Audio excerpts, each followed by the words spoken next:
Was that the king that spurred his horse so hard against the steep uprising of the hill? I know not, but I think it was not he. Whoe'er he was, he showed a mounting mind. Well, lords, today we shall have our dispatch. Or Saturday we will return to France. Then, Forester, my friend, where is the bush that we must stand and play the murderer in? Hereby upon the edge of yonder coppice, a stand where you may make the fairest shoot. I thank my beauty. I'm fair that shoot, and thereupon thou speakest the fairest shoot. Pardon me, madam, for I meant not so. What? First praise me, and again say no. Short-lived pride not fair, alack for woe. Yes, madam, fair. Nay, never paint me now. What fair is not, praise cannot mend the brow. Here, good my glass, take this for telling true. Fair payment for foul words is more than due. Nothing but fair is that which you inherit. See, my beauty will be saved by merit. Oh, heresy is in fair, fit for these days. A giving hand, though foul, shall have fair praise. But come the bow, now mercy goes to kill, and shooting well is then accounted ill. Thus will I save my credit in the shoot. Not wounding, pity would not let me do it. If wounding, then it was to show my skill, that more for praise than purpose meant to kill. And out of question, so it is sometimes, glory grows guilty of detested crimes, when for fame's sake, for praise, an outward part, we bend to that the working of the heart.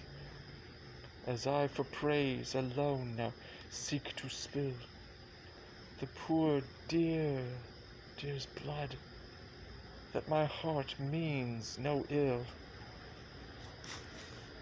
Do not cursed wives hold that self-sovereignty only for praise sake, when they strive to be lords or their lords. Only for praise, and praise we may afford to any lady that subdues a lord. Here comes a member of the Commonwealth. God dig you den, or pray you, which is the head lady? Thou shalt know her, fellow, by the rest that have no heads. Which is the greatest lady, the highest? The thickest and the tallest? The thickest and the tallest, it is so. Truth is truth, and your waist, mistress, were as slender as my wit, or one of these maids' girdles for your waist should be fit. Are not you the chief woman? You are the thickest here.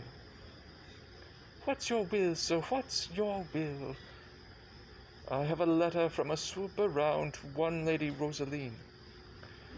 Oh, thy letter. He is a good friend of mine. Stand aside, good bearer. Boyer, you can carve. Break up this capon. I am bound to serve. This letter is mistook, and importeth none here. It is writ to Jaquenetta. We will read it, I swear. Break the neck of the wax, and every one give ear. By heaven, that thou art fair is most infallible. True that thou art beauty is truth itself, that thou art lovely, more fairer than fair, beautiful than beauteous, truer than truth itself, have commiseration on thy heroical vassal, the magnanimous and most illustrate King Cophetua, said I, upon the pernicious and indubitate beggar Xenophon, and he it was that might rightly say Veni Vidi Vici, which to anathenize in the vulgar, base and obscure vulgar, videlicet, he came, seen overcame, he came, one, two, overcame three. Who came? The king. Why did he come? to see? Why did he see to overcome? To whom came he? To the beggar. What saw he? The beggar. Who overcame he? The beggar. The conclusion is victory. On whose side? The king's. The captive is enriched. On whose side? The beggar's. The catastrophe is a nuptial. On whose side? The king's. No, on both in one, or one in both. I am the king, for so stands the comparison. Thou the beggar, for so witnesseth thy lowliness. Shall I command thy love? I may. Shall I enforce thy love? I could. Shall I entreat thy love? I will. What shall thou exchange for rags, robes, for titles, titles for thyself, me thus expecting thy reply? I profane my lips on thy foot, my eyes on thy picture, and my heart on thy every part, thine in the dearest design of industry. Don Adriano d'Amato. Thou goest, thou hear that Nemean lion roar against thee, thou lamb, that standest as his prey, submissive fall his princely feet above, and he from forage will incline to play. But if thou strive, poor soul, thou, what art thou then? For food for his rage, or pasture for his den. What plume of feathers is he that indited this letter? What vein? What weathercock? Did you ever hear better?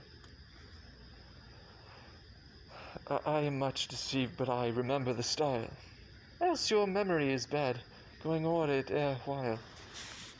This Amato is a Spaniard that keeps here in court. A phantasm, a monarcho, and one that makes sport to the prince and his bookmaids. Thou fellow, a word. Who gave thee this letter? I told you, my lord. To whom shouldst thou give it? From my lord to my lady.